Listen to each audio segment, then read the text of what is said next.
So आपण चालू करूया ETS. या ETS मध्ये in the diagram of ETS, in the diagram of ETS or ETC, electron transport chain or electron transport system, you can refer anything. And oxidative phosphorylation, there are 5 complexes. See, there are 5 complexes. जे पहिलं complex आहे ते NADH2 साठी आहे, लक्षात ठेवा. जे दुसरं कॉम्प्लेक्स आहे ते FADH2 साठी आहे. लक्षात ठेवायला मी सोप्या करतो गोष्टी, म्हणजे माझ्या बरोबर तिथं तुमचं पाठ होऊन जाईल.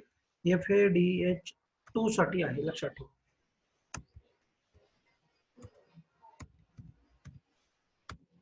आपल्याला काही गडबड नाही, शांतपणे समजून घ्या. जे पहिलं कॉम्प्लेक्स आहे त्याचं नाव आहे NADH डिहायड्रोजन. बघा आता मुळात आपल्याला करायचं आहे काय, इथे या NADH2 मधला हायड्रोजन काढून टाकायचं. मग NADH डिहायड्रोजिनेज म्हणजेच NADH मधला हायड्रोजन काढून टाकणारं कॉम्प्लेक्स. आणि ते पुढे त्याच्या जे इलेक्ट्रॉन्स असतात ते अबिक्विनॉनला ट्रान्सफर करतं पुढे, आणि अबिक्विनॉल त्याच्यामुळे काय होईल, रिड्यूस होईल. त्यामुळं आणि अबिक्विनॉलनं जर पुढे त्या ट्रान्सफर केलं तर तो ऑक्सिडाइज होईल पुन्हा. त्यामुळे ह्याला म्हटलंय अबिक्विनॉन ऑक्सिडो रिडक्टेज. लेट मी एक्सप्लेन दिस थिंग्स. सी, जे तुमचं कॉम्प्लेक्स 1 असेल, हे कॉम्प्लेक्स हायड्रोजन कुणाला देणार आहे, युबिक्विनन.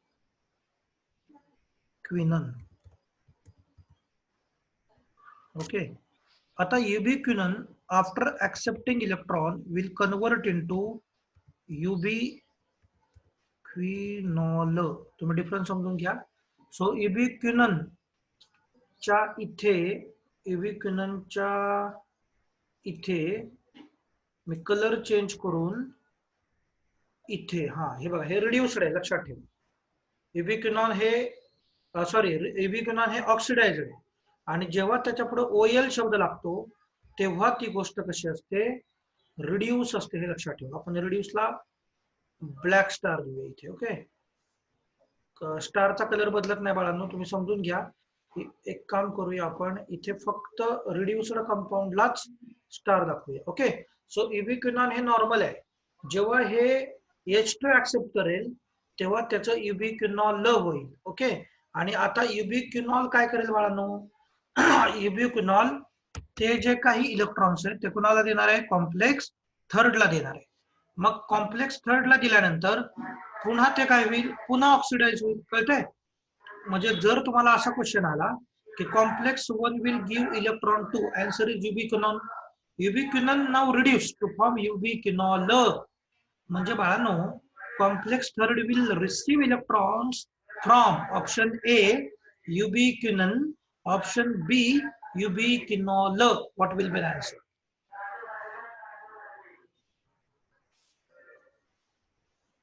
प्रश्न कळालाय?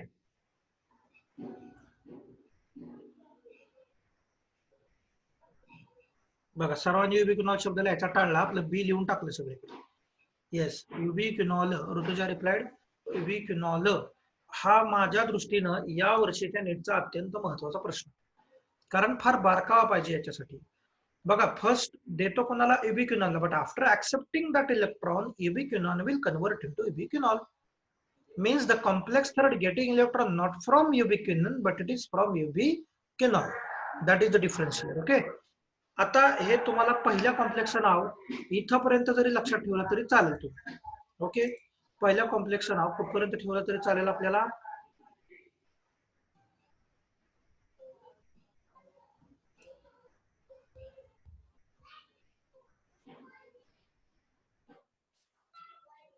बघा, complex 1 NADH dehydrogenase, complex second succinate dehydrogenase, that is FADH2 dehydrogenase. Succinate dehydrogenase का म्हटले तुम्हाला आठवतं का? बघा, तुम्ही जर प्रिव्हियस स्लाइड्स बघितल्या तर तुम्हाला आठवेल, FADH2 मुळात तयार होत होतं तेव्हा हायड्रोजन रिलीज कोण करत होतं, आठवा, फ्युमॅरेट टू सक्सिनेट टू फ्युमॅरेट होत होतं ना. म्हणजे सक्सिनेट मध्ये डिहायड्रोजिनेशन होत होतं तेव्हा हायड्रोजन रिलीज होत होता. त्या रेफरन्सने इथं नाव तुम्ही लक्षात ठेवू शकता. Complex second is called as succinate dehydrogenase. Complex third is called as cytochrome C reductase किंवा सायटोक्रोम BC1 कॉम्प्लेक्स. ही नावं एनसीईआरटी सगळेच्या सगळे आपल्याला मिळतात किंवा मिळत नाहीत, त्यामुळे इथं नमूद केलेली आहेत. Complex third cytochrome C reductase किंवा cytochrome BC1. So complex four cytochrome C oxidase किंवा सायटोक्रोम सी ऑक्सिडेज मध्ये A2A3 कॉम्प्लेक्स पण म्हणतो बघा आपण त्याला. A2, this A should be small a actually. A2A3 complex. इथे 2 कॉपर सेंटर असतात बघा. A2A3 complexes. आता ही 4 कॉम्प्लेक्स तुमच्या अगदी पुढच्या 30 सेकंदात लक्षात राहतील बघा. पहिलं कशासाठी NADH, सो NADH डिहायड्रोजनेज. दुसरं काय आहे FADH2 साठी, सो FADH2 डिहायड्रोजनेज. तिसरं आहे रिडक्टेज आणि चौथं आहे ऑक्सिडेज बघा. सायटोक्रोम सी रिडक्टेज आणि cytochrome C oxidase. So red ox शब्दामध्ये सुरुवातीला रेड आहे, तर तिसरं कॉम्प्लेक्स आहे रिडक्टेज आणि चौथं कॉम्प्लेक्स आहे ऑक्सिडेज. ओके, सो पहिला आहे NADH2 साठी, दुसरा आहे FADH2 साठी, तिसरा आहे रिडक्टेज, चौथा आहे ऑक्सिडेज. आणि पाचवं जे कॉम्प्लेक्स आहे बाळांनो, दॅट इज ATP सिंथेज किंवा त्याला आपण F0 किंवा F0 F1 पार्टिकल किंवा त्यालाच आपण फर्नांडिस मोरॉन सबयुनिट किंवा त्यालाच आपण ऑक्सिझोम असं म्हणतो, लक्षात घ्या. आता UQ जो डायग्राम मध्ये दिसेल, what that UQ stands for ubiquinone. आता मी समजावलंच आहे वरती. द रिड्युस्ड युबिक्विनॉन इज, बघा इथे याला मी एक बॉक्स मारून ठेवतो, फार महत्वाच्या गोष्टी इथे. युबिक्विनॉल लक्षात ठेवा. This is what ubiquinol. Ubiquinone is nothing but plastoquinone in chloroplast. हे इकडे मायटोकॉन्ड्रियामध्ये आहे म्हणून याला युबिक्विनन म्हणतात. युबिक्विनन इज बघा mobile electron carrier in the mitochondrial membrane. Ubiquinone is also known as coenzyme Q किंवा कोक्यू. सो कोक्यू सुद्धा त्याला म्हटलं जातं. माईक बंद करा. शरीयू माईक बंद करा.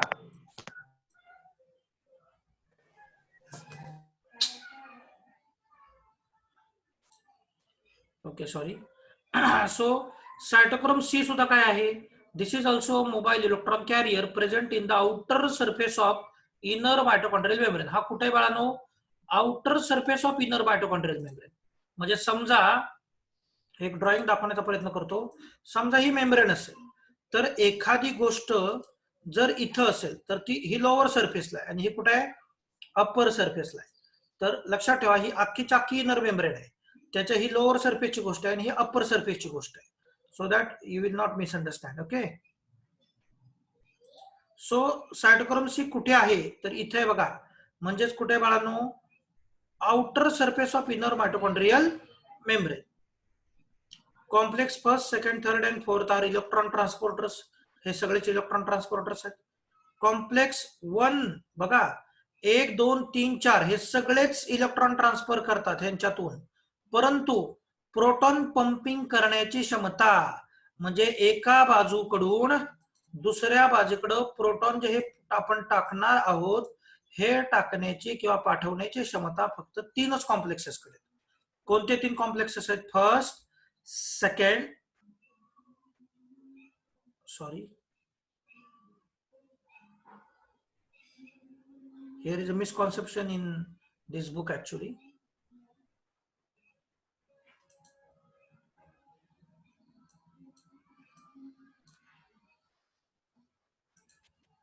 तर बघा हे प्रोटॉन जे ट्रान्सपोर्ट करतील ते कोण कोण करेल, कॉम्प्लेक्स 1 करेल, कॉम्प्लेक्स 3 करेल आणि कॉम्प्लेक्स 4 पण करेल, लक्षात ठेवा. आता जो चौथा 5वा कॉम्प्लेक्स आहे आपला, तो कोण आहे, कॉम्प्लेक्स 5वा जो आहे that is F0 part. F0 part हा दुसरं तिसरं काही नसून ते काय बाळांनो, इथं काढतोय पहा. F0 पार्ट हा ऍक्च्युली एक चॅनल म्हणून काम करेल. आपल्याला माहिती आहे की चॅनल आपल्याला काय कामाला मदत करतात, तर इकडची गोष्ट इकडं आणि इकडची गोष्ट इकडं देण्यासाठी आपल्याला चॅनल म्हणून काम करेल, तर हा F0 काम करेल. आणि याच्यानंतर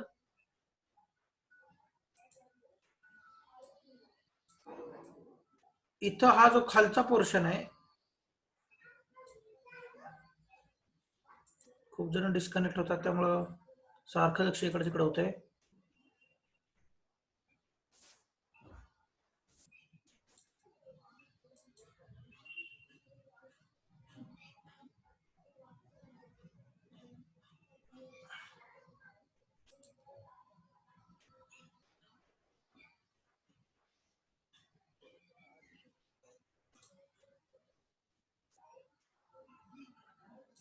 हे बघा, हा जो खालचा पोर्शन असेल हा F1 पोर्शन असेल.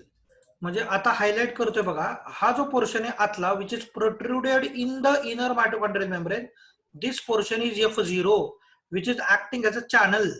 फॅसिलिटेटेड डिफ्युजन करण्यासाठी इथं जो इंटिग्रल पोर्शन आहे मेम्ब्रेनचा हा आहे F0 आणि हा जो पुढचा पोर्शन दिसतोय दिस इज F1. हे बघा इथे वाचूया आपण, facilitated diffusion channel integral membrane protein complex for H plus, whereas headpiece is a peripheral membrane protein complex contains a site for ATP synthesis from ADP to ADP and inorganic phosphate. Okay, बघा F0 हा एक channel आहे which is coupled with, म्हणजे जर ते hydrogen आले तरच F1 component ATP बनवू शकणार आहे. तर आपल्याला हे कॉम्प्लेक्सेस क्लिअर झाले. ओके, आता ही एकदम परफेक्ट इलेक्ट्रॉन ट्रान्सपोर्ट चेनची डायग्राम. शेवटी आपण ब्लॅकबोर्डवर जेवढं हाताने काढू शकतो तेवढं इथे शक्य नाहीये हे तुम्ही लक्षात घ्या. कॉम्प्लेक्स 1 NADH डिहायड्रोजिनेज किंवा त्याचं दुसरं नाव मी सांगितलं होतं CoQ oxidoreductase. Complex second succinate dehydrogenase किंवा FADH2 डिहायड्रोजिनेज. कॉम्प्लेक्स थर्ड काय, कॉम्प्लेक्स थर्ड बाळांनो बघा, सायटोक्रोम C ऑक्सिडेज किंवा सायटोक्रोम BC1 कॉम्प्लेक्स. आणि कॉम्प्लेक्स फोर्थ काय, सायटोक्रोम C ऑक्सिडेज. तुम्हाला इथे मी जे तिथं करेक्शन सांगितलं पहा ते तुम्हाला इथे लक्षात येईल. हे कॉम्प्लेक्स 1 आहे, यानं बघा इकडे प्रोटॉन ट्रान्सपोर्ट केलेले आहेत. हे कॉम्प्लेक्स थर्ड आहे, यानं पण प्रोटॉन ट्रान्सपोर्ट केलेले आहेत. आणि हे कॉम्प्लेक्स फोर्थ आहे, यानं पण प्रोटॉन ट्रान्सपोर्ट केलेले आहेत. आता ही डायग्राम समजावून घेताना हे लक्षात घ्या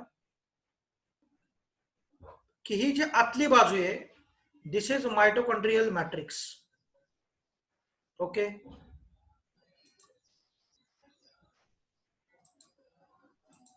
ही जी आतली बाजू आहे दिस इज मायटोकॉन्ड्रियल मॅट्रिक्स आणि ही बाहेरची बाजू दिस इज इनर मेम्ब्रानस स्पेस. एकदा इथं समजणार नाही म्हणून एक डायग्राम मी इथं तुम्हाला तयार करून दाखवतो. So suppose this is outer mitochondrial membrane, this is inner mitochondrial membrane. तर तुम्ही आता हे आरामात ठरवू शकता की जर ही आउटर मायटोकॉन्ड्रियल मेम्ब्रेन असेल, जर ही इनर मायटोकॉन्ड्रियल मेम्ब्रेन असेल, तर ही खालची जी गोष्ट आहे ही काय असणार आहे बाळांनो, मॅट्रिक्स असणार आहे, बरोबर. आणि ही गोष्ट काय असणार आहे इथे, इनर मेम्ब्रानस स्पेस. माईक बंद करा रे.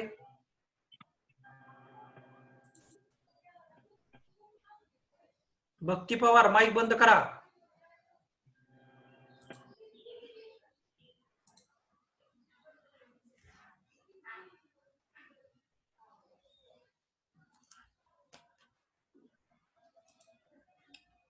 तर बघा तुम्हाला समजलं असेल आता हे, ही आउटर मायटोकॉन्ड्रियल मेम्ब्रेन, ही इनर मेम्ब्रानस स्पेस, ही इनर मायटोकॉन्ड्रियल मेम्ब्रेन आणि हे मॅट्रिक्स.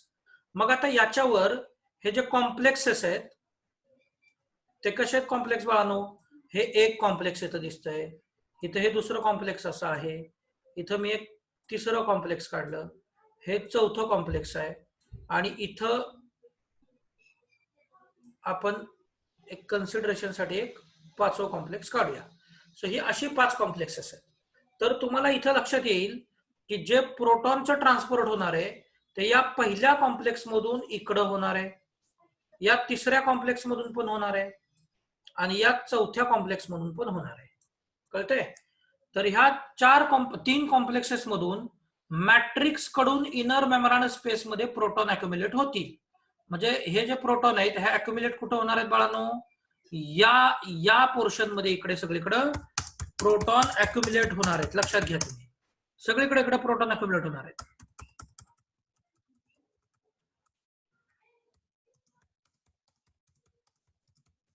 ओके, आता प्लस साईन काढत बसत नाही मी तिथं. मग हे सगळेच्या सगळे जेव्हा इकडे अक्युम्युलेट होतात तेव्हा ग्रॅडियंट तयार झाला, आणि ग्रॅडियंट तयार झाल्यावर इथे आपण सांगितलं होतं बघा, हा चॅनल आहे F0, हा चॅनल आहे. मग या चॅनल थ्रू इकडे या प्रोटॉनची मुवमेंट पुन्हा कशाकडे होईल, मॅट्रिक्सकडे होईल. मी हे इतकं सगळं व्यवस्थित समजवण्याचा का प्रयत्न करतोय, कारण तुम्हाला नीटला जे क्वेश्चन येतात ते असे येतात की बघा, आता हे हायड्रोजन इकडे येतील त्यावेळीच तर इथं काय बनणार आहे, एटीपी बनणार आहे ना. सो एटीपी फॉर्मेशन जेव्हा होतं तेव्हा ते प्रोटॉनची मुवमेंट कुठून कुठल्या दिशेला होत असते असा क्वेश्चन येतो. सो एटीपी फॉर्मेशन जेव्हा होतं तेव्हा protons are moving from inner membranous space towards mitochondrial matrix. Correct. Gradient set होताना मात्र कुठल्या बाजूला होता असा क्वेश्चन आला, तर in inner membranous space proton accumulation will be more. Okay. So before formation of ATP, before movement of this hydrogen, हायड्रोजनचं concentration जास्त कुठं असणार आहे, इनर मेम्ब्रेनस स्पेस मध्ये असणार आहे. आणि याच्यासाठी कुठले कुठले ट्रान्सपोर्टर म्हणून काम करतील, तर complex first, third and fourth. Second complex याच्यामध्ये इन्व्हॉल्व्ह होत नाही. शिवाय तुम्ही ही जी मी डायग्राम काढली आहे याच्यावरून एका आणखीन प्रश्नाचं उत्तर देऊ शकता, which is the smallest complex. Answer is second complex. What is the location of second complex?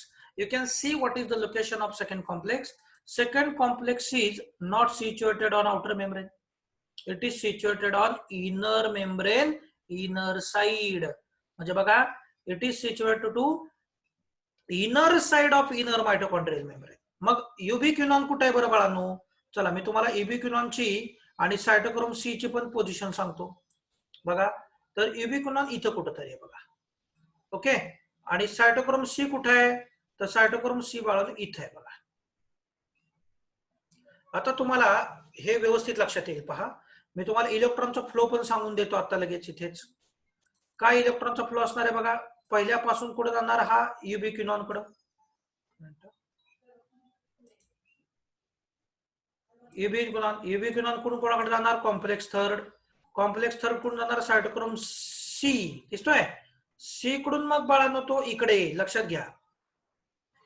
Yes. आणि सी कडून मग तो त्याच्या आतमध्ये, या कॉम्प्लेक्स मध्ये आतमध्ये ए आणि A3 आहेत, इथे 2 कॉपर सेंटर आहेत.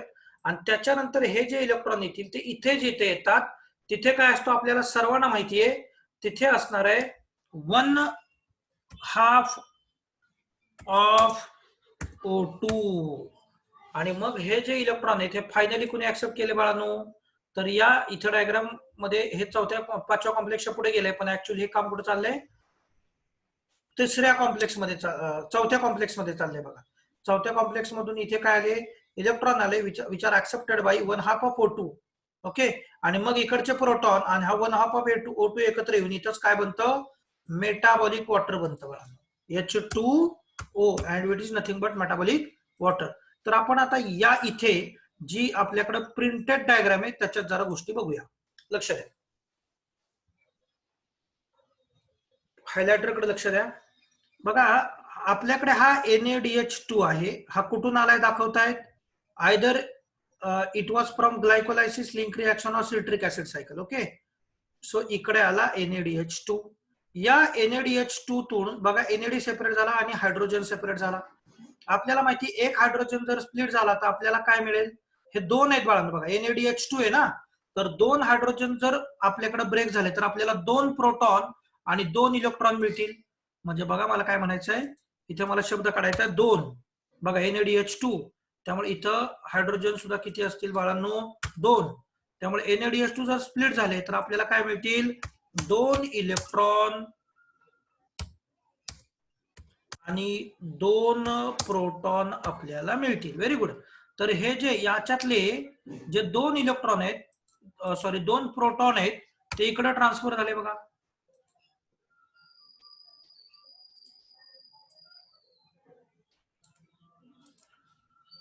बघा, तुम्ही बघू शकता हे 2 प्रोटॉन इकडे ट्रान्सफर झाले आणि इलेक्ट्रॉन या दिशेने जात आहेत.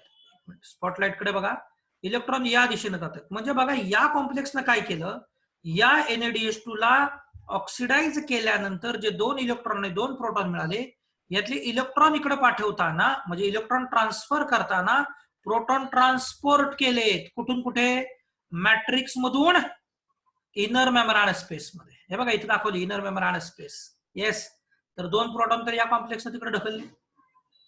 आता हे इलेक्ट्रॉन इकडे गेले बघा, हे कशात गेलेत बघा, कॉम्प्लेक्स सेकंड जे इथं म्हणतायत ते ऍक्च्युली ते याच्यात इन्व्हॉल्व्ह होणार नाही.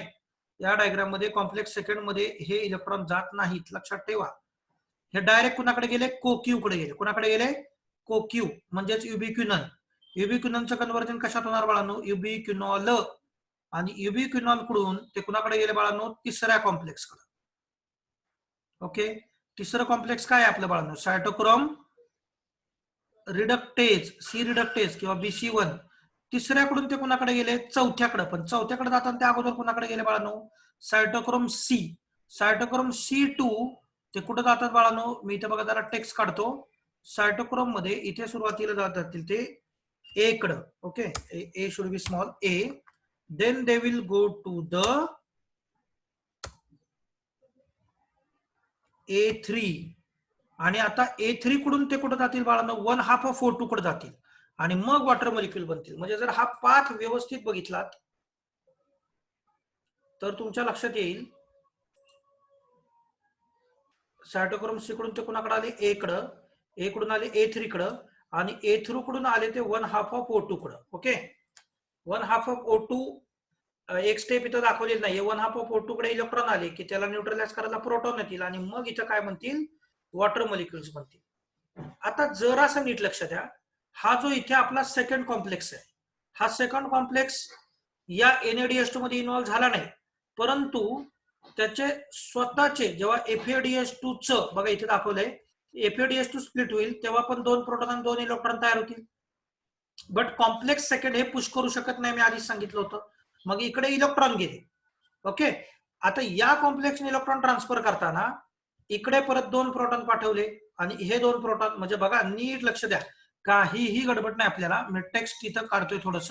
इथे 2 प्रोटॉन गेले, इथे 2 प्रोटॉन ट्रान्सपोर्ट झालेत बघा बाळांनो,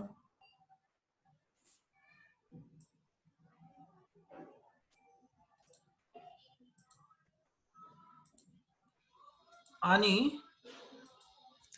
इथे 2 प्रोटॉन ट्रान्सपोर्ट झाले. करेक्ट. म्हणजे तुम्ही जर बघाल, आता नीट लक्ष द्या बाळांनो, आता एकदम फायनल कन्क्लुजनला पोहोचाल तुम्ही. NaDH2 साठी हायलाइटरकडे लक्ष द्या.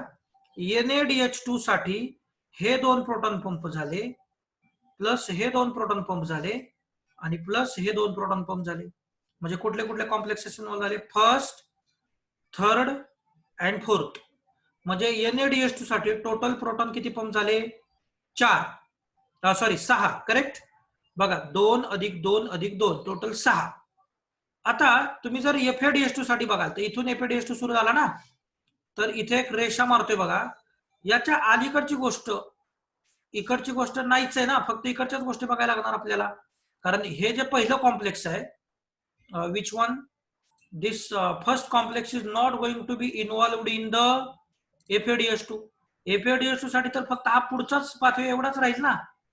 येस, मग ह्याच्यासाठीचे तुम्ही जर इथे प्रोटॉन मोजले तर हे 2 आणि हे 2 किती प्रोटॉन गेले बाळांनो, 4च तर प्रोटॉन पंप झाले. किती लोकांना कळते मला आधी सांगा. एका NaDH2 साठी 3 कॉम्प्लेक्सेस पार्ट करतात ट्रान्सपोर्टर म्हणून, म्हणून 6 प्रोटॉन पंप झाले, इच 2 असे 6. बट फॉर FADH2 किती कॉम्प्लेक्सेस इन्व्हॉल्व झाले, फक्त 2च, चौथं सॉरी तिसरं आणि चौथं. त्यामुळे टोटल इच 2 केलं तर 4च प्रोटॉन पंप झाले. किती लोकांना कळतंय.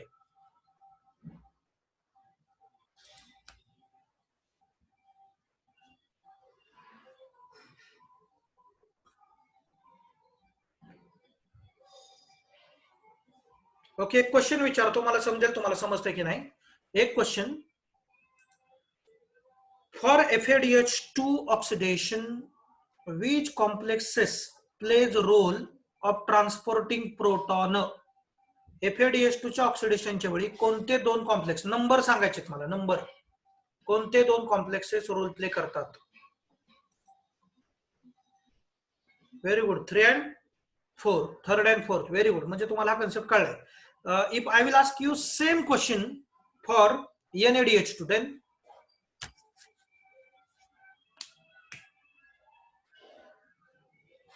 Yes, this is again correct answer. 1/3 and 4th. 1, 3 and 4.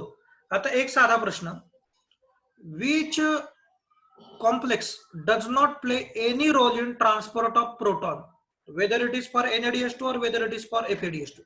The answer is 2. This is very correct answer. म्हणजे तुम्हाला 100% समजतंय. Very good.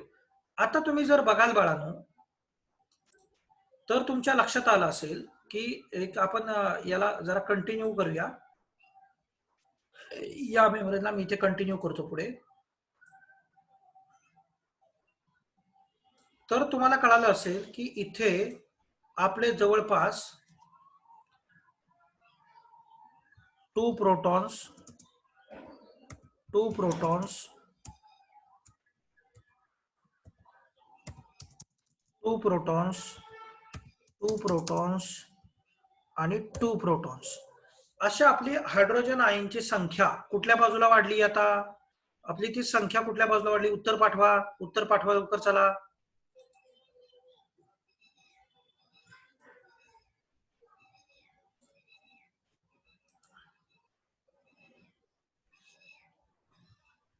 Yes, and this is very correct answer. Inner membranous space. Correct.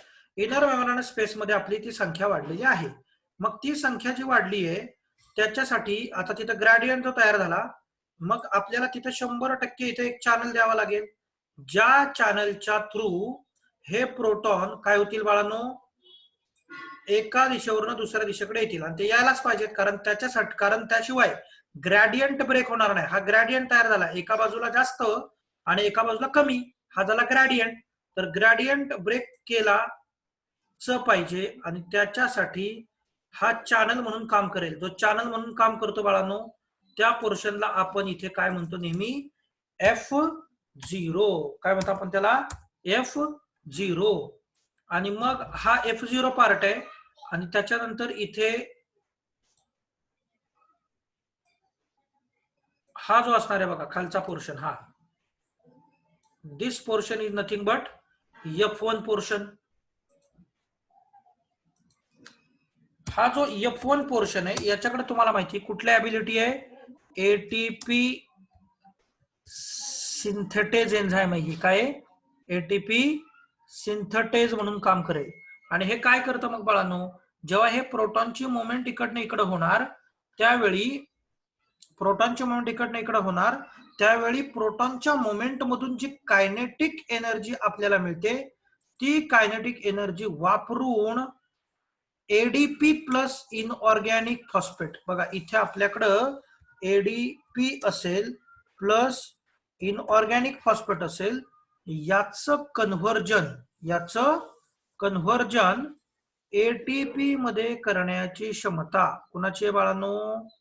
कुणाची आहे? या पोर्शनची. आणि त्याच्यामुळं इथं काय बनेल बाळांनो? एटीपी बनेल. आता एक कॅल्क्युलेशन लक्षात घ्या, नीट मी काय सांगतो ते बघा. 2 प्रोटॉन जेव्हा मुवमेंट करतील तेव्हा 1 एटीपी तयार होईल. कन्सेप्ट कळतोय? 2 प्रोटॉन जेव्हा मूव्ह करतील तेव्हा इतकी इनफ कायनेटिक एनर्जी तयार होईल की त्याच्यापासून 1 एटीपी बनेल. ओके. मग आता मला सांगा NaDH2 साठी किती प्रोटॉन आहे तिथं? 2 प्रोटॉनला 1 एटीपी. तर 6 प्रोटॉनला मिळून एका NaDH2 साठी तुम्ही हे आरामात उत्तर देऊ शकता. किती एटीपी तयार होतील? आपल्या 3 एटीपी तयार होतील. Correct. But if I will ask you the question about FADH2, तुम्ही इथे बघू शकता FADH2 ला हा नाहीच आहे ना, हा नाहीच आहे. म्हणजे फक्त FADH2 मध्ये फक्त 2च कॉम्प्लेक्सेस त्याच्यात काम करत असतात. त्यामुळे इथं खरं तर एकच मिनिट,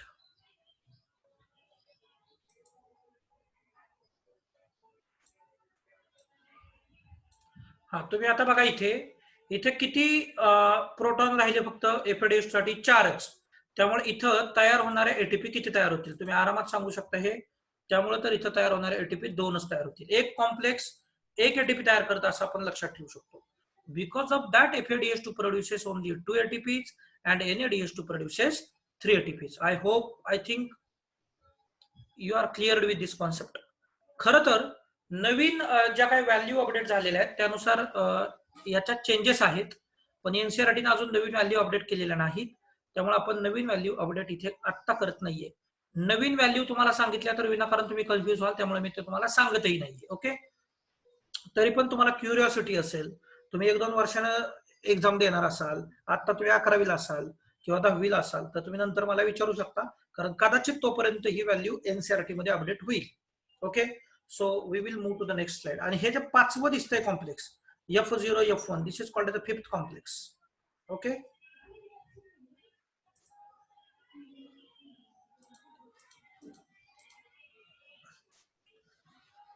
हे बघा, खूप वेळा मी दाखवलं हे तुम्हाला कळण्यासाठी. इथे बघा आता एक NADH2 तुटला तर काय मिळणार आहे? इलेक्ट्रॉन, एक हायड्रोजन असेल तर एक इलेक्ट्रॉन एक प्रोटॉन, 2 असतील तर 2 हायड्रोजन 2 इलेक्ट्रॉन 2 प्रोटॉन. हे तुम्ही बघू शकता. पहिल्या कॉम्प्लेक्सनं पंप केलंय, तिसऱ्या कॉम्प्लेक्सनं पंप केलंय, चौथ्या कॉम्प्लेक्सनं पंप केलेलं आहे. आणि ट्रान्सपोर्ट कसा आहे बघा, पहिल्याकडून जाईल अबिक्युननकडं, त्यानंतर तिसऱ्याकडून सी कडं, सी कडून परत A to A3 इथं काय कॉपर सेंटर 2, आणि त्याच्यानंतर हे जे इलेक्ट्रॉन आहेत ते कोण घेणार बाळांनो? 1/2 ऑफ O2. मग त्याला मायनस चार्ज आला, त्याच्यानंतर 2 हायड्रोजन येते, मेटाबॉलिक वॉटर बनेल. येस, तर पहिल्या कॉम्प्लेक्स नाव NADH डिहायड्रोजनेज. दुसरं कॉम्प्लेक्स इथं दाखवलंय पहा, दिस वन मी दाखवलं होतं बघा खाली माझ्या डायग्राम मध्ये. सो दिस FADH2 चे FAD कन्वर्ट होईल आणि हे जॉईन कुठून करेल? ह्या क्यू पासून करेल. म्हणजे इथं परत दाखवतो बघा एकदम सिंपल वे ना, की हा जो पोर्शन आहे की नाही बाळांनो, हा इकडनं डाव्या बाजूचा कॉम्प्लेक्स हा FADH साठी इन्व्हॉल्व नाही झाला, तर बाळांनो शिल्लकच किती राहिले रे? शिल्लक फक्त हा, हे 2 प्रोटॉन राहतील, हे 2च राहतील ना. इथे एक एक दाखवलं, हे 2 आहेत बाळांनो बघा. मात्र NADH2 असेल तर इथून कन्सिडर होईल, त्यामुळे NADH साठी हे 3 पंप्स काम करतील आणि FADH साठी मात्र हे 2च पंप काम करतील. ओके, अशा अर्थानं इथं आपली इलेक्ट्रॉन ट्रान्सपोर्ट सिस्टम काम करत असते. ही इलेक्ट्रॉन ट्रान्सपोर्ट सिस्टम काम करत असताना त्याच्यामध्ये त्याला काही इनहिबिटर सुद्धा असतात. So we did it. set up a hydrogen or proton gradient, allow the protons to flow through ATP synthesizes ATP, ADP plus inorganic phosphate बरोबर ATP. हे बघा, हे प्रोटॉन असे येतात तेव्हा जसं एखादं रोलिंग गेट असतं, समजा एखादा मॉल आहे किंवा तुम्ही बारामतीत राहत असाल तर साकल्पच्या नवीन दुकानाचे तर तुम्ही जाताना बघा असं रोलिंग गेट आहे. तर असं रोलिंग गेट सारखंच इथं प्रोटॉन काम करत असतात. कंटिन्युअस रोलिंग होत राहिलं तर जी काही कायनेटिक एनर्जी आपल्याला मिळते ती वापरून हा जो पोर्शन आहे दिस इज F0, आणि हा जो खालचा पोर्शन आहे दिस इज F1. मग ह्या मोमेंटच्या वेळी हे गेट असं काय होतंय? रोलिंग होते, आणि त्याने जी एनर्जी कायनेटिक तयार होते ती वापरून हा F1 पार्टिकल काय करेल? एडीपी आणि इनऑर्गॅनिक कन्व्हर्जन एटीपी मध्ये करेल. ओके, सो हे फायनल कन्क्लुजन लिहिले बघा मी इथं. 3 ATPs are generated when 2 electrons are transported from NADH to O2, and the oxidation of FAD only produces 2 ATPs. Did you understand? Please reply.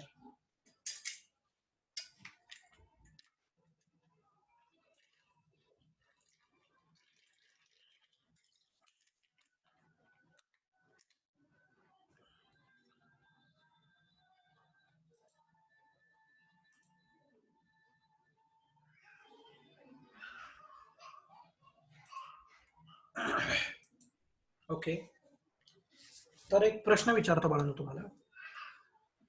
Formation of ATP through electron transfer chain or electron transfer system is associated with option A proton gradient, option B electron gradient. बोला.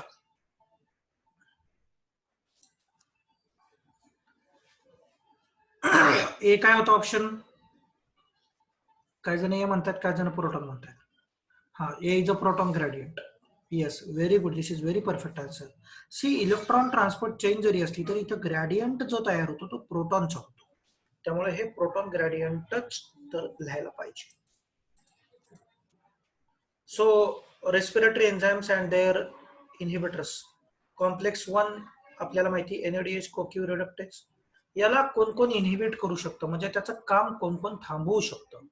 तर पियर्सिडिन आहे, अमायटल आहे, रोटिनन आहे.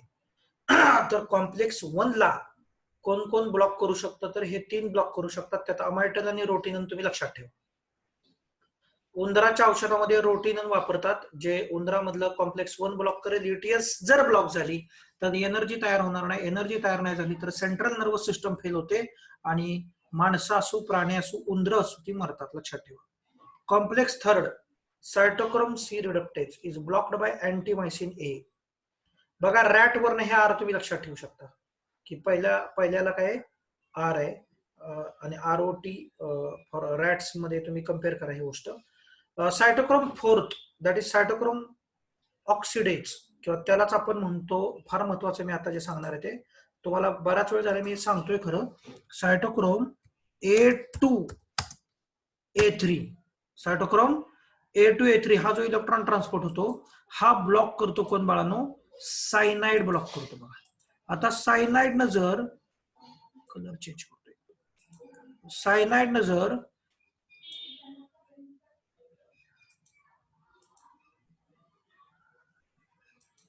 A2A3 block केलं तर तुम्हीच बघा A2A3 जर ब्लॉकेज केलं इथे तर काय होईल, A3 कडून कोणाकडे जातं बाळांनो, 1/2 of oxygen.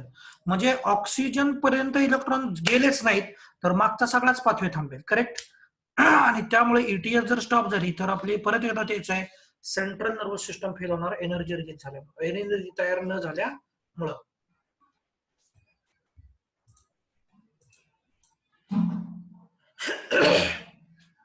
Sorry. Carbon monoxide सुद्धा काय करेल तर कॉम्प्लेक्स 4 लाच सायटोक्रोम ऑक्सिडेजला इनिव्हेट करेल. म्हणून तर बघा हे सांगायचं राहून गेलं, सायनाइड खाल्ल्यावर जे डेथ होते that is why because it blocks transport of electrons from A2A3 that is 4th complex. ATP synthase हे जे 5वं कॉम्प्लेक्स आहे याला थांबवण्याचं काम ऑलिगोमायसिन करतं. आणि एटीपी ट्रान्सलोकेशन होण्यासाठी जे एन्झाइम आहे that will be blocked by atractyloside and bongkrekate. लक्षात ठेवा. इतकं सगळं आउटसाइड येईलच असं नाही, पण तुम्हाला याच्यातलं ऍटलिस्ट अमायटल, रोटिनन, अँटीमायसिन आणि हा सायनाइड, त्यातल्या सुद्धा सगळ्यात महत्वाचा हा सायनाइड आणि कार्बन मोनॉक्साईड हे तुम्ही जास्त नीट लक्षात ठेवा.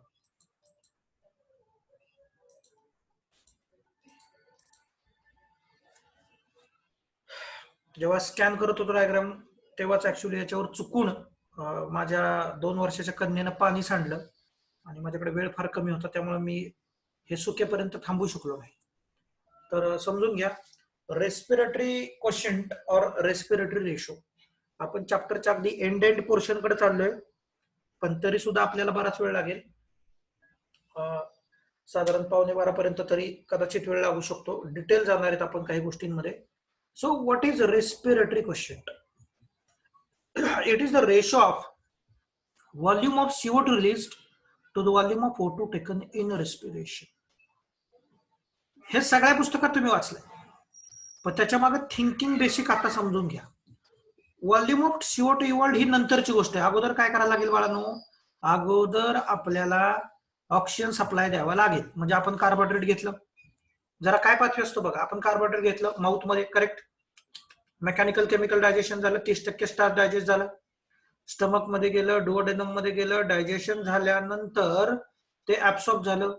येस, ग्लुकोज आता ब्लड मध्ये आलं, ऍसिमिलेशन होते. आता बघा सेल मध्ये आत गेलं ग्लुकोज, बरोबर आहे. सेल मध्ये ग्लुकोज जेव्हा आत जाईल तेव्हा त्या ग्लुकोजचं सायटोप्लाझ्मा मध्ये काय होईल, ग्लायकोलायसिस. येस, आणि मग तो सायटोप्लाझ्मातला पायरुव्हिक ऍसिड मायटोकॉन्ड्रियामध्ये जाईल आणि मग मायटोकॉन्ड्रियामध्ये लिंक रिएक्शन होईल, क्रेब सायकल होईल आणि मग यूटीएस मध्ये ऑक्सिजन आपल्याला लागणार आहे. त्या ऑक्सिजन बद्दल आपण बोलतोय. तर तिथं जो ऑक्सिजन ऍब्सॉर्ब होईल तो वापरल्यानंतर जेव्हा तिथं जे काही ब्रेकडाऊन होईल तेव्हा CO2 किती रिलीज झाला याच्या रेशोला आपण म्हणतो रेस्पिरेटरी क्वोशंट किंवा रेस्पिरेटरी रेशो. आता एक बेसिक गोष्ट इथं मला तुम्हाला समजावून सांगायची ती अशी, बघा तुम्ही छेदामध्ये जर बघाल तर O2 आहे आणि वरती बघाल तर CO2 आहे. आता छेदामध्ये O2 आहे म्हणजे O2 जिथं जिथं जास्त लागेल तिथं तिथं आर्किव कमी असेल. बेसिक गोष्ट आहे, एकदम बेसिक गोष्ट आहे. मग आता ऑक्सिडेशन साठी ऑक्सिजनची रिक्वायरमेंट जास्त कुठं कुठं पडेल, तर जेवढा आपला सबस्ट्रेट कॉम्प्लेक्स असेल, मुद्दा समजून घ्या, जेवढा आपला सबस्ट्रेट कॉम्प्लेक्स असेल तेवढी रिक्वायरमेंट ऑफ ऑक्सिजन जास्त असेल, तेवढा आपला आरक्यू कमी असेल, कारण ऑक्सिजन छेदामध्ये आहे. फॉर एक्झाम्पल, कार्बोहायड्रेट पेक्षा प्रोटीन कॉम्प्लेक्स आहे, तर कार्बोहायड्रेटला 1 आरक्यू असेल तर नक्कीच बघा प्रोटीन मध्ये ऑक्सिजनची रिक्वायरमेंट जास्त आहे आणि छेदाची संख्या मोठी झाली की उत्तर कसं येतं, मायनस साईडला जाईल. त्यामुळं प्रोटीनचा आरक्यू हा कमी आहे, त्याच्यापेक्षा फॅट्स कॉम्प्लेक्स आहे, त्यामुळे त्याचा अजून कमी आहे. मग एक याच्यातच तुम्हाला साधं लॉजिक कळेल की कार्बोहायड्रेट पेक्षा एखादी आणखीन सिंपल गोष्ट असेल तर त्याचा आरक्यू 1 पेक्षा जास्त असेल. I think you understood. Let's say suppose carbohydrate, आपण जरा रिसर सिक्वेन्स जाऊया, तुम्हाला समजून जाईल गोष्ट. The value of RQ varies with a substrate. Thus, RQ gives some idea of the nature of the substrate, chemical nature of the substrate being respired by tissue. RQ can be measured by Gano's respirometer. हा पण प्रश्न येऊ शकतो outside मध्ये. When carbohydrate is the respiratory substrate. बघा या स्लाइडच्या खरं तर जाऊ द्या, आता तुम्हाला ही स्लाइड दिसलीच आहे तर काय अवघड नाही. इथे तुम्हाला दिसतंय, मी कार्बोहायड्रेट म्हणताना मुद्दाम ही स्लाइड चूज केली, पाणी पडले तरी फोटो टाकलाय, रिझनच आहे जर्मिनेटिंग व्हीट, पॅडी, ट्युबर्स और रायझोम्स, हे काहीही असलं तरी लक्षात ठेवा दिस इज व्हीट. म्हणजे हे जर जर्मिनेटिंग होत असलं तरी हे कार्बोहायड्रेट मध्ये कन्सिडर करा. मी खूप मुलांना सिली मिस्टेक करताना बघितलंय, जर्मिनेटिंग सीड म्हटलं की लगेच ते फॅट्स आरक्यू लिहून टाकतात. अरे पण जर्मिनेटिंग सीड कशाच हे बघितलं पाहिजे. जर्मिनेटिंग सीड जर कार्बोहायड्रेट कंटेनिंग सीड असेल तर आरक्यू मस्ट बी 1. आता जर मी इथं तुम्हाला जर्मिनेटिंग सीड ऑफ लेग्युम असं म्हटलं, कुठलंही लेग्युम घ्या तुम्ही, त्याचा आरक्यू प्रोटीनशी संबंधित असला पाहिजे, कारण त्याचा सबस्ट्रेट प्रोटीन असेल तर त्याचा आरक्यू हा कसा असेल, एकापेक्षा कमी असेल. We will see it in detail. Okay, थोडस समजावून घ्या. एक मुद्दा बघा पोचतो का.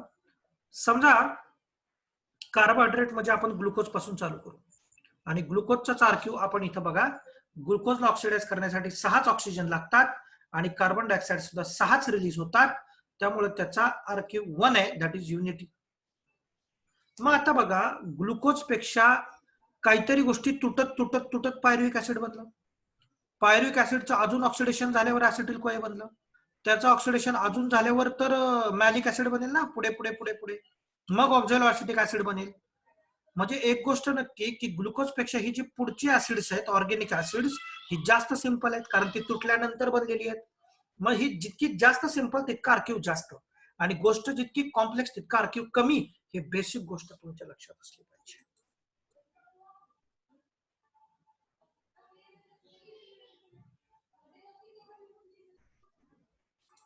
बघा, when fat is the respiratory substrate. Example काय फॅटच्या सीड्सचं, मुद्दा मी तर सीड टाकलेली आहेत बघा, germinating mustard, germinating seeds of castor और लिनसीड्स. तुम्ही बघा इथे 26, तुम्ही बघा इथे 26 O2 वापरतो आपण, म्हणजे O2चं प्रमाण वाढलं की नाही वाढलं, कारण गोष्ट जास्त कॉम्प्लेक्स आहे. आणि CO2 किती आहेत, 18, तर फॅटचा आरक्यू किती आला, 0.7, that is less than unity. Yes, even if you think about the tripalmitin, बघा 102 is the CO2 evolved and 145 is the amount of oxygen consumed. So RQ किती आला बाळांनो, 0.7. आता खूप जणांना याचा अभ्यास झालेला असतो, सगळ्यांना माहिती फॅट म्हटलं की 0.7. बट तुम्हाला माहिती आहे का बाळांनो, आता एनटी एक्झाम कंडक्ट करत असताना may be they will ask you RQ of stearic acid. Stearic acid हे याच्यात हे लक्षात ठेवलं पाहिजे, फॅट स्वरूपामध्ये, किंवा ट्रायपाल्मिटिनचा तुम्हाला आरक्यू विचारतील. These are the examples for fats. अजून एक गोष्ट लक्षात घ्या, असाही प्रश्न विचारतील, how many oxygens are consumed during oxidation of tripalmitin. त्याचं उत्तर आलं पाहिजे 145. किती CO2 होतात, 102. हे तुम्हाला स्टिअरिक ऍसिड साठी माहित पाहिजे. 18 CO2 इव्हॉल्व होतात, 26 O2 वापरले जातात. And not last but not the least, that is how many water molecules are release, that is 98, and how many CO2 are release, हे तर आपल्या पाठात असणार आहे 102. तर ह्या सगळ्या गोष्टी फार बारकाईने बघा जर तुम्हाला आउट ऑफ मार्क्स स्कोर करायचे असतील. Fats are poor in structural oxygen, so requires more oxygen for oxidation. Very good. जरा पुढे बघा, when protein is the respiratory substrate. Example मध्ये मुद्दाम सगळीकडे जर्मिनेटिंग असणाऱ्या नोट्स मी चूज केलेल्या आहेत. बघा, जर्मिनेटिंग बीन, ग्राम, पी और अदर लेग्युम सीड्स. याच्यातला सगळ्यात महत्वाचा शब्द काय आहे बाळांनो, तुम्हाला कळाला असेल. याच्यातला सगळ्यात महत्वाचा शब्द आहे लेग्युम. सो लेग्युम सीड असतील तर आरक्यू आपला असेल 100%, 0.9, that is the RQ of protein. Okay, so इथे तुम्ही बघू शकता आरक्यू किती प्रोटीनचा 0.9, फॅटचा आरक्यू किती बाळांनो 0.7. आता बघा, कार्बोहायड्रेट पेक्षा सिम्पलर गोष्टी आहेत ह्या पुढे पुढे. That is organic acid is the respiratory substrate. एक ऑर्गॅनिक ऍसिडचं एक्झाम्पल आपण घेतलंय मॅलिक ऍसिड. तर मॅलिक ऍसिड मध्ये तुम्ही बघा 4 CO2 इव्हॉल्व होतात पण 3च ऑक्सिजन लागतील. येस, तर त्याचा आरक्यू किती बाळांनो 1.33. So what will be the RQ for malic acid 1.33. आता बघा, तुम्ही जर अगदी सायकल बघितली तरी तुमच्या लक्षात येईल ह्याची क्रेब सायकलची. आपण काय सांगितलं होतं, CaIO अल्फा, SSFMO, म्हणजे अगोदर काय आहे F, मग काय आहे M, आणि मग O, म्हणजे मॅलिक ऍसिड पेक्षा ऑक्झॅलिक ऍसिड हे नंतरच्या स्टेपला म्हणजे ते जास्त सिम्पलर असणार आहे. म्हणून बघा, मॅलिक ऍसिड पेक्षा ऑक्झॅलिक ऍसिडचा आरक्यू वाढला. मी सांगितलं गोष्ट जितकी सिंपल होत जाणार तेवढा आरक्यू काय होत जाणार, वाढत जाणार. लक्षात ठेवा. So for organic acid it is always more than 1, that is more than unity. In that general question framing पण आपण करू शकतो की एखादा अलीकडचा ऑर्गॅनिक ऍसिड तुम्हाला देतील आणि एखादा त्याच्या नंतरचा देतील आणि विचारतील याच्यात आरक्यू कोणाचा जास्त असेल. बाळांनो, जो नंतरचा आहे तो जास्त सिंपल आहे, त्याला ऑक्सिजनची अमाऊंट कमी लागेल, त्यामुळे त्याचा आरक्यू जास्त असेल. ऋतुजा खोमने माईक बंद करा.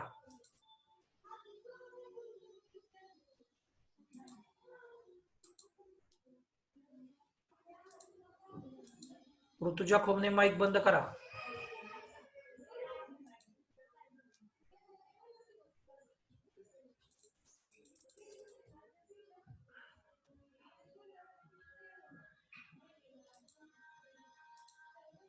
Sorry for disturbance.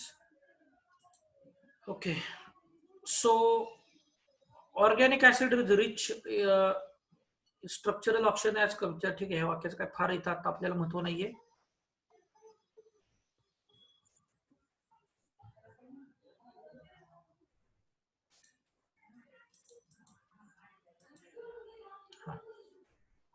सो बघा बाळांनो, during anaerobic respiration, example alcoholic fermentation, काय होतं बघा की CO2 इव्हॉल्व होतात पण O2 कंझ्युमच होत नाहीत. त्यामुळं इथे आपल्याला माहिती काय मिळणार आहे, इन्फिनिटी. हे लक्षात ठेवा. RQ for germinating fatty seeds is always less than 1 since fat is going to be oxidised. आता याच्या पुढच्या पानावर तुम्हाला काय दिसू किंवा न दिसू मी तुम्हाला समजावून सांगेल, परंतु नीटच्या दृष्टीनं एखादा अप्लाइड प्रश्न जर आपल्याला आला तर म्हणून आपल्याला ही गोष्ट माहित पाहिजे म्हणून हे समजावतोय. तर इथे साइडला मी इथे थेअरी स्वरूपात काही गोष्टी लिहितोय, समजावून घ्या. इट इज फॉर द, इथे वाचा तुम्ही, beta oxidation of fatty acids with respect to even numbered carbon containing fatty acids. म्हणजे समजा आपण पाल्मिटिक ऍसिडचा विचार केला, समजा आपण पाल्मिटिक ऍसिडचा विचार केला, तर पाल्मिटिक ऍसिड मध्ये कार्बन नंबर आहे 16. ओके, हा पहिला मुद्दा. इथे ऍक्च्युअली एक रूल असतो, if the number of carbon atom in a fatty acid chain is n, म्हणजे आपण n बरोबर किती आता पकडूया 16, तर त्या केसमध्ये त्यांच्याकडं नंबर ऑफ ऍसिटिल कोए बघा समजावून घ्या. नंबर ऑफ ऍसिटिल कोए किती तयार होतील, तर नंबर ऑफ ऍसिटिल कोए तयार होतील n/2. किती होतील, n/2. म्हणजे किती असेल बाळांनो हे. आता बघा सगळे रिॲक्शन काय बघत बसायची गरज नाही, फॉर्म्युला दिला तुम्हाला. जर एखाद्या इवन कार्बन नंबर असणारी तुमच्याकडे फॅट असेल, फॅटी ऍसिड असेल, लाईक पाल्मिटिक ऍसिड, एक्झाम्पल मध्ये दिलं 16, त्याच्याकडे कार्बन आहे, तर नंबर ऑफ ऍसिटिल कोए कसा काढायचा, दॅट इज n/2. म्हणजे त्याच्याकडे नंबर ऑफ ऍसिटिल कोए तयार किती होतील, 8. सो 8 काय बाळांनो, ऍसिटिल को एन्झाइम आहे. आता याचा अर्थ काय रे बाळांनो, ऍसिटिल कोए बघा, एक ऍसिटिल कोए असेल तर एक क्रेब सायकल तयार होईल. आठवलं का? याचा अर्थ जर इथं 8, समजावून घ्या, जर इथं 8 ऍसिटिल कोए असतील तर इथं तुम्हाला पण माहितीये की 8 क्रेब सायकल तयार होतील. आता जर 8 क्रेब सायकल तयार झाल्या तर तुम्ही जरा मला सांगू शकता का चार्टमध्ये की एक क्रेब सायकल आपल्याला किती एटीपी देते आफ्टर कंप्लीट ऑक्सिडेशन? लावा जरा डोकं आठवून आठवून सांगा मला.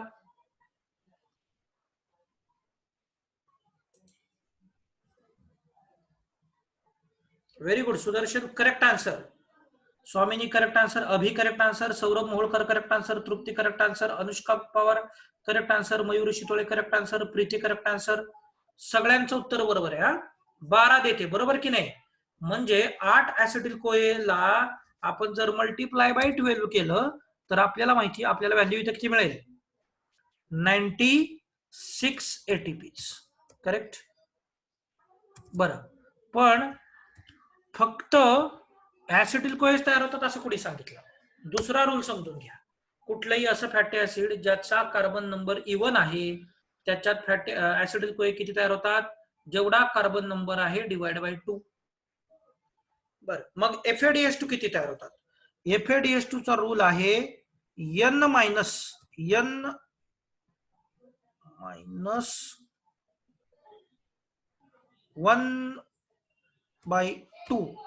मग किती येणार बाळांनो मला सांगा. हे n किती आपला 16, 16 वजा 1 बोला,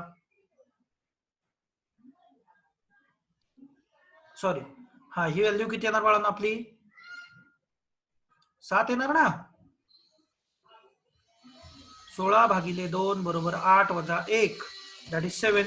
7 काय तयार झाले आपले, FADH2. मग एका FADH2 मध्ये किती एनर्जी आहे, 2 एटीपी. सो इथं आपल्याला किती एटीपी मिळतील बाळांनो, 14 एटीपी. करेक्ट. म्हणजे बघा आपल्या पहिल्या किती होत्या, 96, आता किती मिळाले आपल्याला, 14. बर, आणि आपल्याला NAD किती मिळतात, तर याच्यामध्ये आपल्याला NAD मिळतात 7. हे गिवन आहे, लक्षात ठेवा. NADH2 किती मिळतात, 7. मग त्या जर आपण इथे प्लस केल्या तर 7 NADH2 ची व्हॅल्यू किती होईल, 21 एटीपी, 21 एटीपी. आता टोटल कॅल्क्युलेशन किती असेल बघा, तर टोटल कॅल्क्युलेशन विल बी, बोला, 131. परंतु इफ दिस इज अबाउट युकॅरियोट, आपल्याला माहिती नेट गेन मायनस किती झाले, नेट गेन काढायचं असतं -2 करावं लागेल. सो आन्सर किती येणार बाळांनो, 129. ओके. आता हे जे मी लिहिलंय हे जरा साईडला बघा, इकडे डावीकडं, म्हणजे तुम्हाला अजून कन्सेप्ट क्लिअर होतील. ओके. सो पाल्मिटिक ऍसिड बघा, इथे पाल्मी टॉयल COA, हे सगळं लक्षात ठेवायची गरज नाही. मला अपेक्षित आहे तुम्हाला फक्त हे फॉर्म्युले लक्षात राहिले पाहिजे. हा NADH2 सुद्धा लक्षात नाही राहिला तरी चालेल, काहीच हरकत नाही. इथं तुम्ही बघा क्रेब सायकल आणि ETS, 8 ऍसिटिल कोए, 7 NADH2 आणि 7 FADH2. रूल काय सांगितलं आपण इथे बघा, if the number of carbon atoms in a fatty acid chain is equal to n, then number of acetyl CoA formed is a n/2, and number of NADH or FADH2 or beta oxidation steps n/2.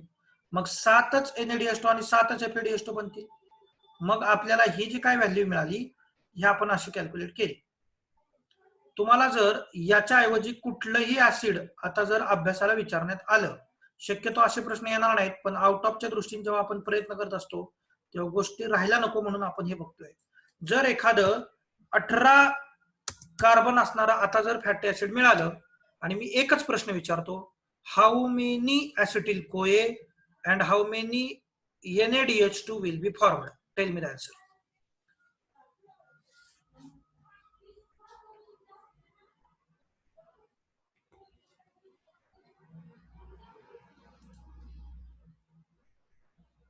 Nine काय मिळतील आपल्याला बाळांनो? ऍसिटिल कोए. आणि FeDH2 किंवा NaDH2 किती मिळतील?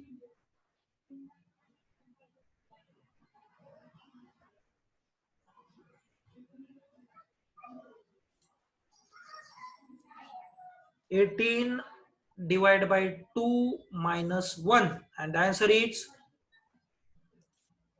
8. Correct. आलंय तुमच्या लक्षात? मग व्हेरी गुड, हा कन्सेप्ट तुम्हाला पोचलेला आहे. इथे खाली एक मुद्दा आपण डिस्कशनला घेतलाय, दॅट इज द इफिशियन्सी. इफिशियन्सीसाठी हे मुद्दे समजावून घ्या.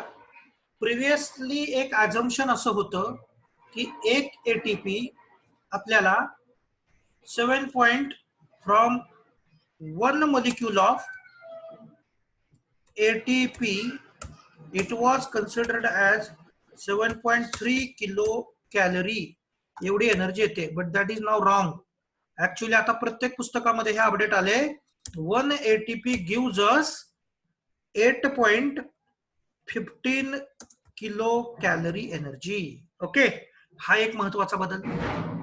इकडे बघा, 1 mole of glucose contains 686 kilo calorie energy, हे आपल्याला सगळ्यांना माहिती आहे. 1 mole of ATP contains 8.15 kilocalorie with respect to the hydrolysis of this bond of energy. According to the old data, 1 mole of ATP contains 7.3 kilocalorie, जे आता आपण consider करत नाही. मग इफिशियन्सी एरोबिक रेस्पिरेशनची कशी काढायची बघा. 38 मोल ATP हायड्रोलाइज्ड इन अ सेल, 1 मोल ग्लुकोज कम्प्लिटली ऑक्सिडाइज इंटू 100, काय झालं? 38 इंटू 8.15 किलो कॅलरी. 38 ATPs आहेत ना, एक ATP चे 8.15 kilo calorie divide by 686 kilo calorie into 100, that is 45% is the efficiency of aerobic respiration. But if you think about anaerobic respiration, फक्त 2च मोल तयार होतात. त्यामुळे 2 मोल म्हणजे किती येणार व्हॅल्यू बाळांनो? फक्त 2 into 8.5 divide by 686. So answer येणार आहे आपल्याला इथं 2.37. So this is the only efficiency of the anaerobic respiration. I hope you understood this.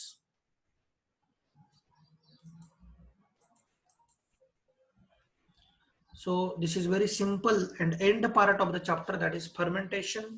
आपण सुरुवातीलाच बघितलं होतं की ग्लायकोलायसिस झाल्यानंतर इथं जे पायरुविक ऍसिड बनतील याला 2 फेट असतील, एक तर एरोबिक किंवा अनएरोबिक. आपण आतापर्यंत एरोबिक बघितला. आपल्याला सर्वांना ही माहिती आहे की एरोबिकचा एंड हा कंप्लीट ऑक्सिडेशन मध्ये CO2 आणि वॉटर रिलीज करून होतो. करेक्ट.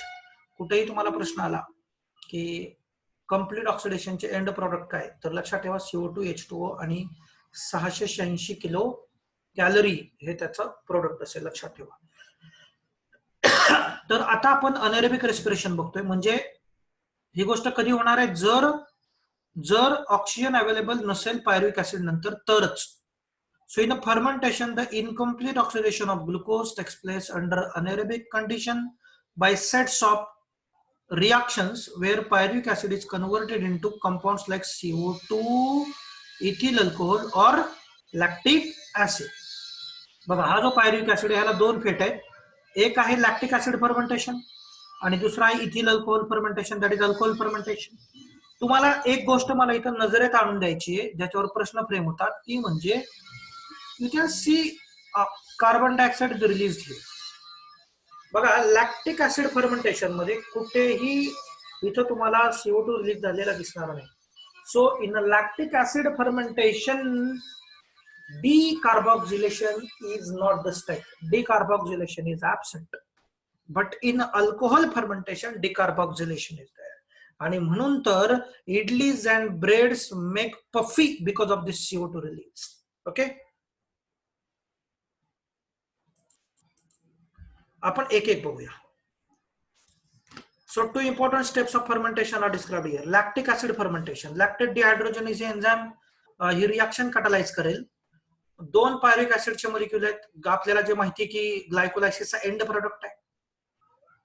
फ्लॅविन मोनोन्यूक्लियोटाइड आणि झिंक हे त्याचे को फॅक्टर आहे. तिथे डिहायड्रोजिनेशन झालंय का बघा. लॅक्टेट डिहायड्रोजिनेज उलट काय झालंय, ह्या जो 2 NADH2 होता याच्यापासून इथं ट्वाइस NAD बनलेला आहे. सो लॅक्टेट डिहायड्रोजिनेज न जेव्हा काम केलं तेव्हा पायरुविक ऍसिडचं कन्व्हर्जन कशात झालं, लॅक्टिक ऍसिड मध्ये झालं. इथं कुठेही कार्बन डायऑक्साइड रिलीज झाला नाही. अल्कोहोलिक फर्मेंटेशन मध्ये पायरुवेट डी कार्बोक्सिलेज आहे बघा, पहिली स्टेप. याच्यात सुरुवातीला तयार झालं अल्डिहाइड, ऍसिड पासून अल्डिहाइड तयार झालं इथे, आणि बघा CO2 रिलीज झाला. आता अल्डिहाइड जे आहे त्याच्यात पुन्हा नेक्स्ट स्टेप अल्कोहोल डिहायड्रोजनेजने कॅरी केली आणि काय बनले बाळांनो, इथिल अल्कोहोल. ओके, आपल्याला एक रिएक्शन माहिती आहे, acids on reduction gives aldehyde and aldehyde on reduction gives alcohol. आणि अशा अर्थाने इथं अल्कोहोल तयार झाला. तुम्हाला एक गोष्ट इथं लक्षात येईल की या अखंड प्रोसेसमध्ये कुठेही ATP तयार झाला नाही. म्हणजे जर अनएरोबिक फर्मेंटेशन किंवा अनएरोबिक रेस्पिरेशन जर आपण बाळांनो या पूर्ण अगदी या पूर्ण याच्यापासून जरी काउंट केलं, ग्लुकोज पासून जरी, म्हणजे त्याच्यात ग्लायकोलायसिस जर आपण हा अख्खा कन्सिडर केला तर ग्लायकोलायसिस मध्ये तयार होणारे फक्त 2 ATP जे होते तेवढीच एनर्जी अखंड अनएरोबिक रेस्पिरेशन मध्ये तयार होते.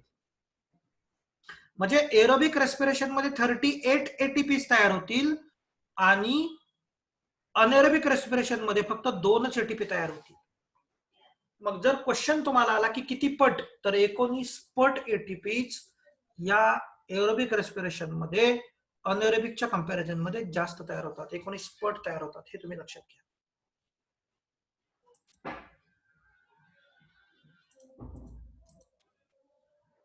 So this is very important data to read. In both lactic acid and alcoholic fermentation, not much energy is released. It is always less than 7%. फार महत्वाची गोष्ट आहे. किती टक्के असते बाळांनो ती लक्षात ठेवा. It is less than 7% of the energy. Akanksha Ingole mike हे व्हिडिओ बंद करा. Less than 7% of the energy in glucose is released and not all of it is trapped as a high energy bonds of ATP. Also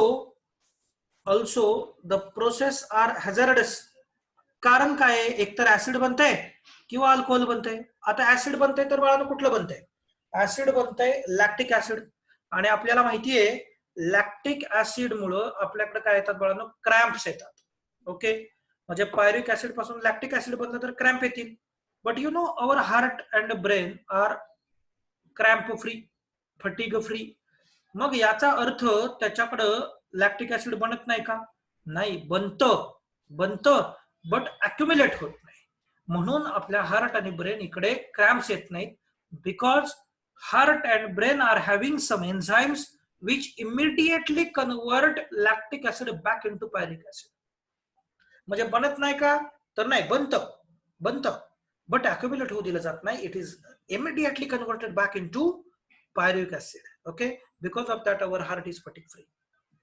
आता yeast जेव्हा alcoholic fermentation करेल तेव्हा काय होतं बघा, yeast poisons themselves to death when the concentration of alcohol reaches about 13%. म्हणजे imagine करा की एखादं भांड आहे ज्याच्यामध्ये ईस्टला लागणारा सबस्ट्रेट टाकलेला आहे आणि त्याने त्याचं फर्मेंटेशन सुरू केलेलं आहे आणि 1%, 2%, 3% अल्कोहोल बनलं, चालू प्रोसेस. 10% बनलं, चालू प्रोसेस. 12% बनलं, चालू प्रोसेस. 13% अल्कोहोल बनलं की ईस्ट सेल मारायला लागतील. त्यामुळे तिथून पुढे फर्मेंटेशन होईल का, नाही. त्यामुळे तिथून पुढे अल्कोहोलचं पर्सेंटेज वाढेल का, नाही. सो एनसीईआरटी हा क्वेश्चन विचारला ज्याचा आन्सर इथे दिले पहा. So the maximum concentration of alcohol in the beverages that are naturally fermented. फार महत्वाचं वाक्य आहे. ह्या नॅचरली असतील तर विषय आहे बरं का. नॅचरली नसेल तर अगदी आपल्याला 100% प्युअर अल्कोहोल सुद्धा मिळवता येईल. पण नॅचरली फर्मंटेड जे असतील त्यांच्यामध्ये मॅक्सिमम पर्सेंटेज ऑफ अल्कोहोल किती असेल? 13% असेल. जर आपल्याला त्याच्यापेक्षा जास्त पाहिजे असेल, see if greater alcohol concentration is required, then आपल्याला जी प्रोसेस करावी लागेल ती काय असेल? डिस्टिलेशन. बघा, प्रोडक्ट तयार होईपर्यंत ज्या ज्या प्रोसेस असतात त्यांना आपण अपस्ट्रीम प्रोसेसिंग असं म्हणतो. आणि प्रोडक्ट तयार झाल्यानंतर ज्या ज्या प्रोसेस असतात त्याला आपण डाऊनस्ट्रीम प्रोसेसिंग म्हणतो. म्हणजे distillation is a downstream processing. लक्षात ठेवा, filtration is a downstream processing, purification is a downstream processing.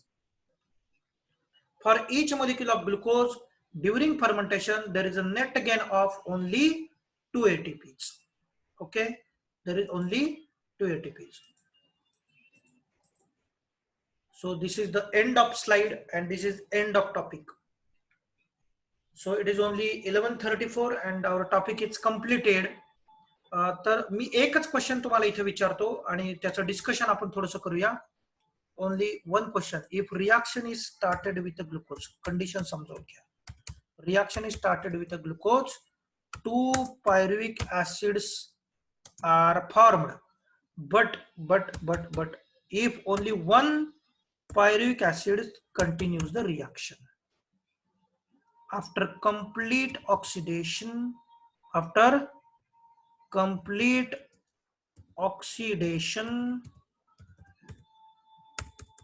what will be the number of ATP? How many ATPs will be produced? प्रश्न कळालाय? Glucose पासून reaction सुरू झाली, 2 pyruvate तयार झाले, परंतु त्याच्यातल्या एकाच पायरुविक ऍसिडनं जर रिएक्शन कंटिन्यू केली तर कंप्लीट ऑक्सिडेशन म्हणजे ETS वगैरे सगळं होणार. ते झाल्यानंतर किती ATP फॉर्म होतील?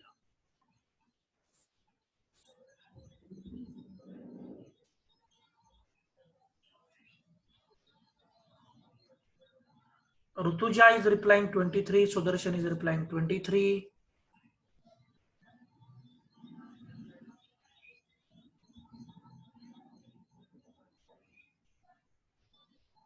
Prajakta is also replying 23. Preeti is also replying 23. आता बरेच जण रिप्लाय उशिरा करतायत पण बरोबर करतायत, काहीच हरकत नाही. This is very very very very correct answer. कसं जरा समजावून घेऊ. बघा, ग्लुकोज टू पायरुविक ऍसिड तर होणारच आहे. म्हणजे glucose to pyruvic acid is nothing but glycolysis.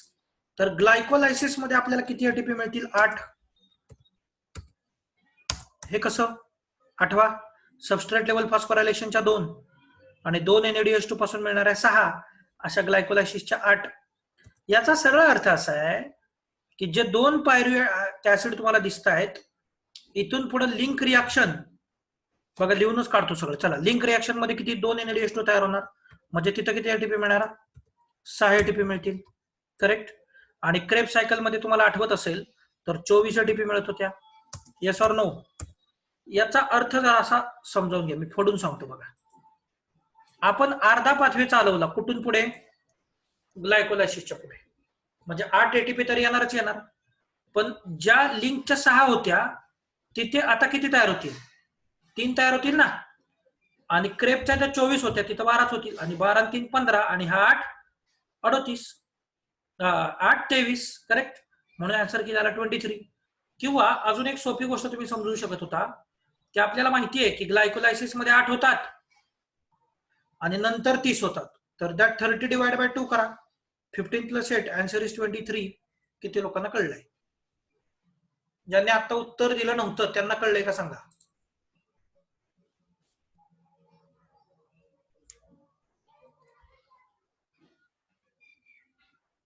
Shweta ताकवणी saying yes, Pratiksha saying yes.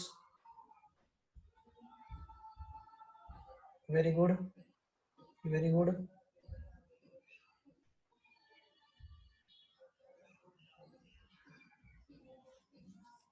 ठीक आहे, व्हेरी गुड. एक क्वेश्चन विचारतो.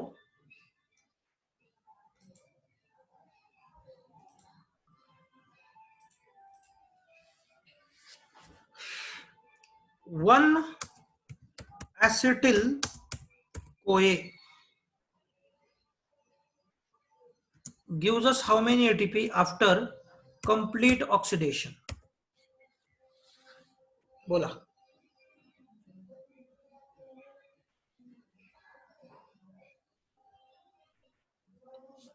सगळ्यांनी विचार करायचा आहे, प्रत्येकाला जमणार आहे, प्रॅक्टिस करा.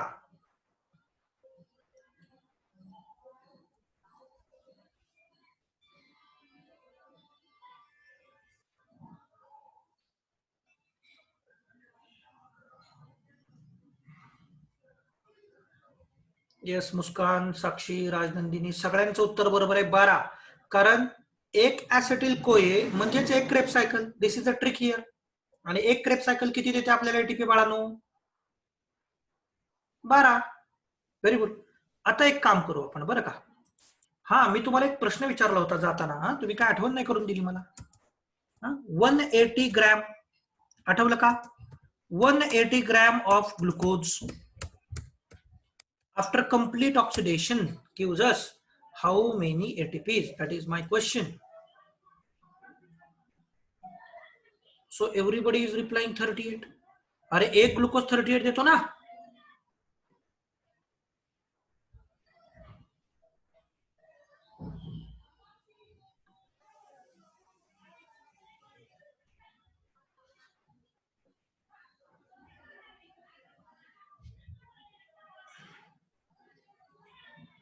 Yes, and that is very perfect. एका ग्लुकोजच वजन आहे 180 ग्रॅम, म्हणजे एकाच ग्लुकोजची व्हॅल्यू आपल्याला लिहायची आहे बाळांनो, and that is what? 38 ATPs. Very good, very good. चला पुढचा प्रश्न आहे बघा. Next question is that 1 pyruvic acid gives us how many ATPs? 1 pyruvic acid gives us how many ATPs?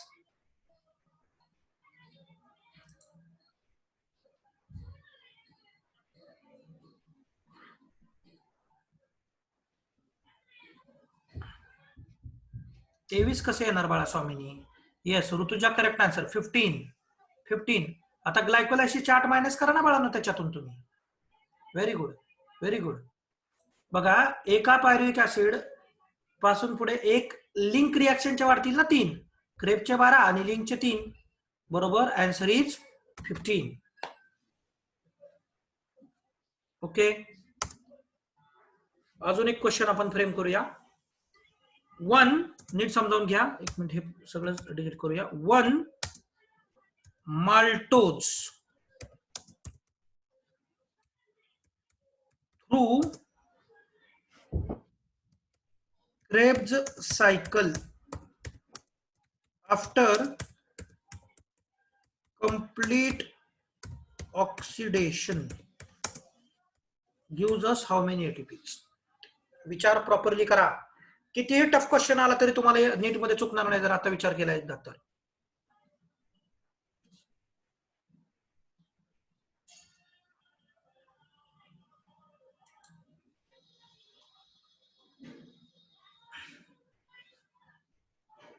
Somebody is saying 48, somebody is saying 76, somebody is saying 48, somebody is saying 76.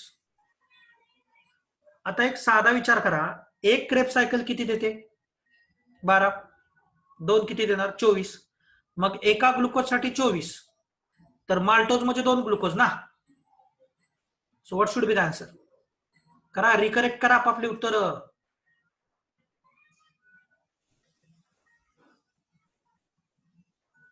अरे बाबा, 3 पट का केले तुम्ही? दुप्पट करायला पाहिजे ना. सॉरी म्हणा, सॉरी चुकलेले लोक. मला दिसतंय की वर चॅट मध्ये कोणाकोणात चुकलंय.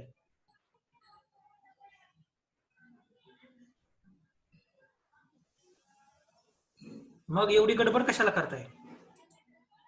ओके, सो 1 माल्टोज मध्ये 2 ग्लुकोज ना. So 1 maltose through Kreb cycle.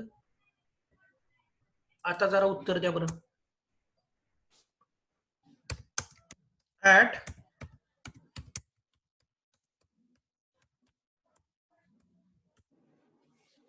1 maltose through Krebs cycle at substrate level.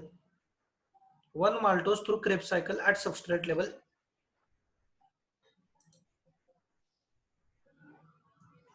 बघा, एका ग्लुकोजसाठी 2 क्रेब्स होतील, तेव्हा 2 एटीपी तयार होतात. ह्याला कम्प्लीट डबल करा, that is 4. Okay, very good, very good. So this is all about some tricky questions here.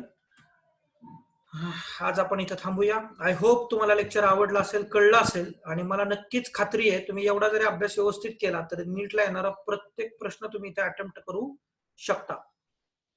ठीक आहे, आपण थांबूया. चलो, टेक केअर, बाय बाय. संध्याकाळी केमिस्ट्रीचं लेक्चर असेल. जे नवीन विद्यार्थी त्यांच्यासाठी सूचना, केमिस्ट्रीला आपल्याकडं ऑर्गॅनिक केमिस्ट्रीला काल ज्या मॅडमने शिकवलं त्या किरण मॅडम असतात. फिजिकल केमिस्ट्रीसाठी महादेव सर असतात, ज्यांचं सेशन कदाचित उद्या असू शकतं किंवा परवा असू शकतं, सकाळी 3 तासाचं. ते एका सेशन मध्ये अख्खा टॉपिक संपवतात. ज्यांनी त्यांना एक्सपिरियन्स केले त्यांना कळालंच असेल. ते IIT बॉम्बे मधून बीटेक आहेत. त्यांचा student JEE all India rank 1 आणि नीट स्टेट रँक 1 महाराष्ट्र हे त्यांचे अचीवमेंट आहेत. 10 वर्ष एक्सपिरियन्स आहे सरांचा. वी हॅव ऑलवेज ट्राईड की महाराष्ट्रातलं सर्वोत्तम सेंटर आपण बनवताना चांगल्या फॅकल्टी आपल्याकडे कशा असतील. याचबरोबर फिजिक्ससाठी विवेक सर जे IIT खरगपूर मधून बीटेक आहेत आणि त्यांचा एक्सपिरियन्स 10-11 वर्षापेक्षा जास्त असून मोर दॅन 100 पर्यंत त्यांच्या IIT ऍडव्हान्स सिलेक्शन वेगळ्या वेगळ्या इन्स्टिट्यूट्स मधून असतील. तर ते आपल्याकडे फिजिक्स घेतात, तेही तुम्ही बघितलंच असेल. तुम्हाला डिफरन्स तर समजत असेलच. त्याचबरोबर आपल्याकडे डॉक्टर विराज अळे सर जे बायोलॉजी शिकवत आहेत.